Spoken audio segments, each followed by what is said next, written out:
Great. Thank you, Mr. Chairman.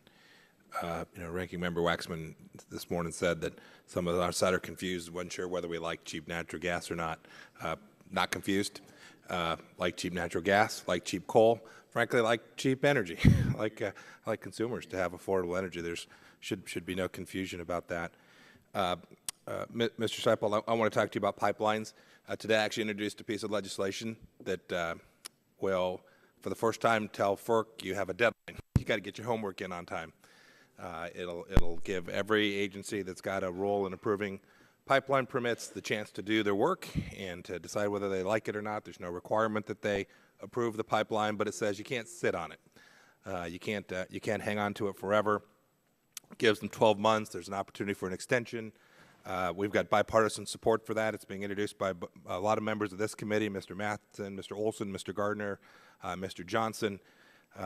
We saw $30 gas at the Boston City gates in the Northeast not too long ago.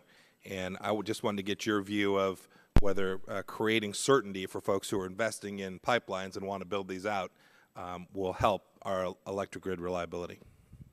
Thank you for the question, Mr. Congressman, and INGA certainly supports your bill. We believe that anything that provides certainty and actually moves the process along more quickly so the pipelines can be built in the areas where they're needed can actually help reduce the cost of energy getting delivered into those areas. I think FERC does a very good job today with their process, but they don't have all the authority they actually need to cause all the permits to be issued in a timely fashion, and the deadline that you propose by your bill we think would be very helpful in assuring that pipelines are built in a timely fashion. Mr. Shelkin, in your written testimony, you talked about, so we've got this shale gas revolution. It's exciting. The federal government doesn't mess it up. It'll be very important to American manufacturing. It'll be great for grid reliability as well. But you talked about being overconfident about anything in terms of the future. It wasn't that long ago that we thought we were out of natural gas as well. Give me a sense of what you think the grid reliability implications are for that risk and how we, as federal policymakers, ought to respond to the things that we might well not foresee. Thanks for the question. I followed the hearing earlier this week and also an interview just this week from the former chair of the subcommittee, Phil Sharp from Indiana, who's now the president of Resources for the Future. And it was a long time ago. I'm thinking back to when I was here in the 80s and 90s. Assumptions were made then, for example, that we were going to have a surcharge on every consumer to bring a very expensive pipeline down from Alaska.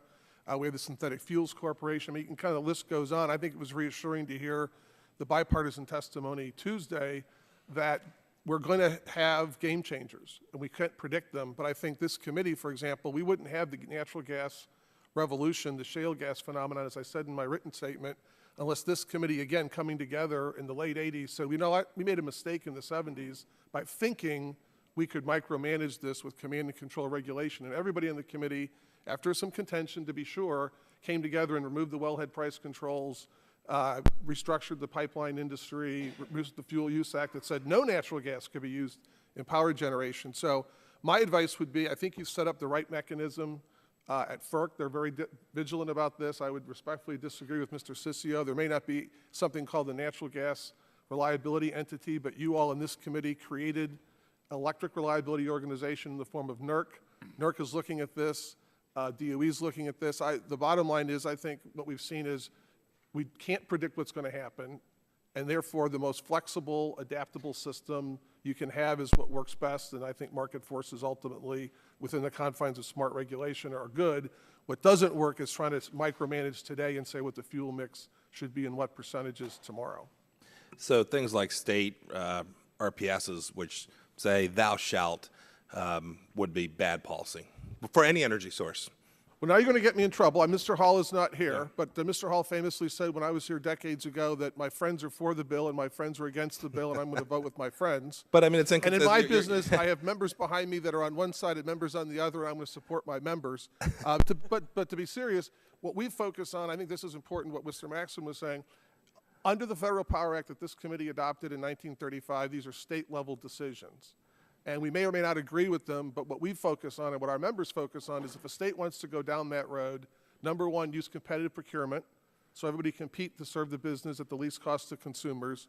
Number two, you have to have market rules to compensate the gas plants adequately, which is not happening today. States are behind. As the RPS standards, whether you like them or not, increase as they will in the next 5 to 10 years, the states aren't adequately paying for the backup, generation that exists.